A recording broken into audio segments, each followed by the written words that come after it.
Tens of millions of dollars of funding that was supposed to go to students who need the extra help is possibly heading back to the federal government.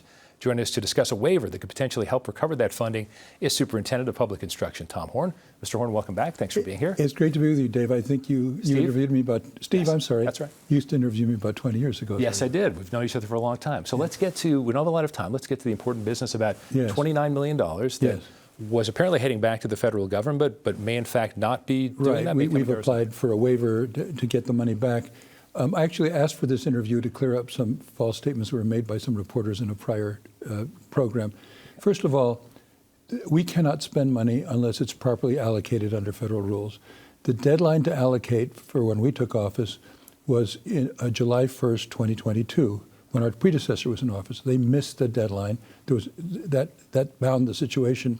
It wasn't a matter of he said, on the program they were saying it's he said, she said, or finger pointing. It's not that. It's truth and falsity. The truth is that was the deadline. It was missed by our predecessor, and that's what caused the problem. The other thing, and I wrote this down, it was so ridiculous. Okay. These reporters were saying the department did not know they could apply for a waiver until we wrote about it. Well, the federal government sent notices to 15 states that they were opening it up.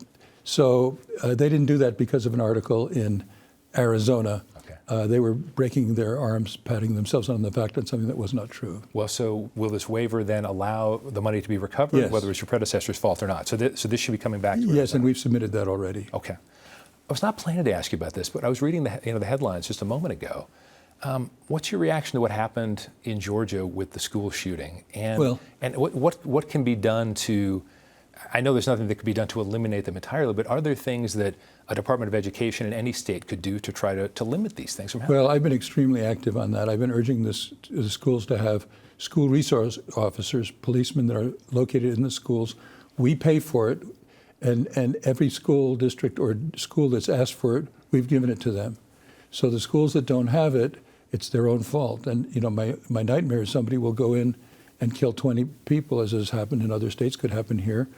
And the parents will never recover from that. And if they found out they could have had money from the Department of Education to have a school resource officer, a policeman, and didn't do it, you can imagine how they'd feel about that decision making. And there's been discussion over the years as well in Arizona that our ratio of having enough school counselors, in addition to school resource officers, I wonder what your perspective is on that. Is that something that you'd like a legislature to fund more?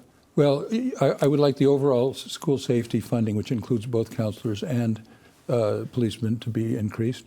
But we were able to maintain all the school counselors that had gotten grants before, and we were able to meet every request that we got from a school for a school resource officer. Okay. Let's talk big picture. As you mentioned when we started a couple of minutes ago, I've known you for a long time. That's not the important thing. The important thing is you've been around for a very long time in office. You were superintendent more than 20 years ago for your first run through, your first 2 terms. Mm-hmm. Give me an idea, if you could, what are some of the things that have dramatically changed or some things that have not when it comes to how Arizona schools have been run and how the State Board of Education, State Department of Education are run? Yeah, well, the people that preceded me this time took their eye off the main issue, which should be academics. Okay. And they focused on things like social emotional learning and stuff like that rather than academics. And I made that my issue. I want to get the focus back on academics. And in a year when all the 4 offices above me, Senator, Governor, Secretary of State, Attorney General, was swept by the Democrats, those people switched and voted for me for superintendent because that had resonance for them. They want their students to learn academics in the schools and not the nonsense that had been taught earlier. And what are some of the ways you've been trying to implement that? I have actually 15 initiatives, so you don't have much time for that. But we have solutions teams that go out and help the schools. We have leadership training, because leadership means everything in this. We have data analysis that help the schools. And as I mentioned, we have 15 initiatives, but I don't think you want me to do all 15. You could name a couple that you think are the most important, though, that you've seen some progress? Yeah. Are there a couple that you think have really made progress in the last couple of years? Well, we'll find out. We get the NAEP scores, which are the national scores in January. I'll be very anxious to see how we did there. Well, that's it, because there's always been a back and forth as far as testing goes in Arizona. And there has been some improvement. We've seen that as well. But are there certain things you'd like to see as far as testing goes in the state? Oh, yes. I'm trying to radically change it because when I was last in office, We had a longer test. We were able to give a lot of information, 10 subcategories for about every student to the teachers. Since I was gone, they shortened it. They couldn't give that data. They gave 3 categories that were useless. I'm trying to get it back to where it was so we can help the schools know the teachers that are the students' next year's teachers know what weaknesses they should work on, and the last year's teachers, if they have some standard that they're not doing well on, they can look at what they're doing to teach it. So I'm trying to do a lot to change the testing to help the schools do better academically. One other thing I wanted to address with you is you'd like to see cell phones potentially banned in classrooms? Tell us about that. Absolutely. I ask your viewers to imagine you're trying to teach a class and the kids are scrolling on their cell phones. How would you feel? You can't teach that way. The kids can't learn that way. And some of them get bullied at the same time. They ought to at least have the school hours free from that. So I just don't understand how anybody thinks that's okay.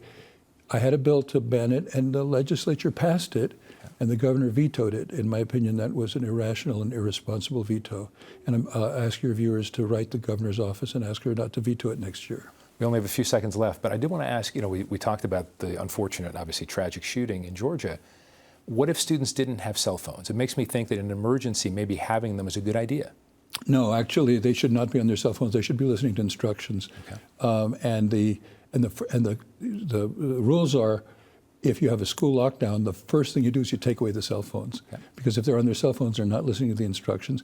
And they could use up bandwidth that are needed for emergency services. So that's exactly the wrong thing. We don't want students on cell phones in an emergency. Okay.